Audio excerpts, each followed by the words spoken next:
ಕರ್ತವ್ಯ ನಿರತ ಪೊಲೀಸರಿಗೆ ಬೆಳ್ತಂಗಡಿ ಶಾಸಕ ಹರೀಶ್ ಪೂಂಜಾ ಧಮಕಿ ಹಾಕಿದಂತಹ ಪ್ರಕರಣಕ್ಕೆ ಸಂಬಂಧಪಟ್ಟಂತೆ ಮಂಗಳೂರು ವಿಮಾನ ನಿಲ್ದಾಣದಲ್ಲಿ ಸಿಎಂ ಸಿದ್ದರಾಮಯ್ಯ ಪ್ರತಿಕ್ರಿಯೆ ಕೊಟ್ಟಿದ್ದಾರೆ. ಈ ಕೇಸ್ನಲ್ಲಿ ಒತ್ತಡ ಹಾಕೋದು ಅಂದ್ರೇನು ಅಂತ ಪ್ರಶ್ನೆ ಮಾಡಿದ್ದಾರೆ. ಕಾನೂನು ಅಂದ್ರೆ ಎಲ್ಲರಿಗೂ ಒಂದೇ. ಶಾಸಕರ ವಿರುದ್ಧ 353 ಸೆಕ್ಷನ್ನ ಅಡಿಯಲ್ಲಿ ಪ್ರಕರಣ ದಾಖಲಾಗಿದೆ. ಈ ಪ್ರಕರಣದಲ್ಲಿ ಒಟ್ಟು 7 ವರ್ಷಗಳ ಕಾಲ ಜೈಲು ಶಿಕ್ಷೆ ಇದೆ. ಹೀಗಾಗಿ ಎಂಎಲ್ಎ ಅಂತ ಅವ್ರನ್ನ ಬಿಟ್ಟು ಬಿಡೋದಕ್ಕಾಗತ್ತಾ ಅಂತ ಸಿಎಂ ಸಿದ್ದರಾಮಯ್ಯ ಪ್ರಶ್ನೆ ಮಾಡಿದ್ದಾರೆ.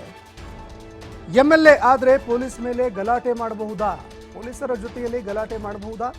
ಶಾಸಕ ಹರೀಶ್ ಪೂಂಜಾ ಮೇಲೆ 2 ಎಫ್ಐಆರ್ಗಳು ದಾಖಲಾಗಿದ್ದಾವೆ ಅಂತ ಮಂಗಳೂರಿನಲ್ಲಿ ಸಿಎಂ ಸಿದ್ದರಾಮಯ್ಯ ಹರೀಶ್ ಪೂಂಜಾ ವಿರುದ್ಧ ವಾಗ್ದಾಳಿ ನಡೆಸಿದ್ದಾರೆ.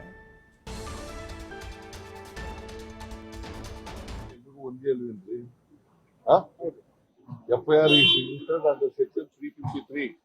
Whether it is bailable offence or not bailable offence. Bailable offence to Allah is a non-bailable offence. 7 years imprisonment ಇದೆ. ಏನ್ ಮಾಡ್ಬೇಕು ಹೇಳಿ? ಬಿಟ್ಬಿಡೋದ MLA ಅಂತ ಬಿಟ್ಬಿಡೋದ?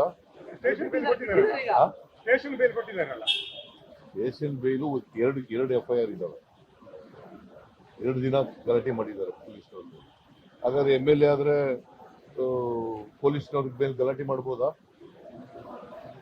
ಯಾರ ಪರವಾಗಿ ಗಲಾಟೆ ಮಾಡಿರೋರು? ಕಾನೂನು ಎಲ್ರಿಗೂ ಒಂದೇ ಅಲ್ವೇನ್ರಿ?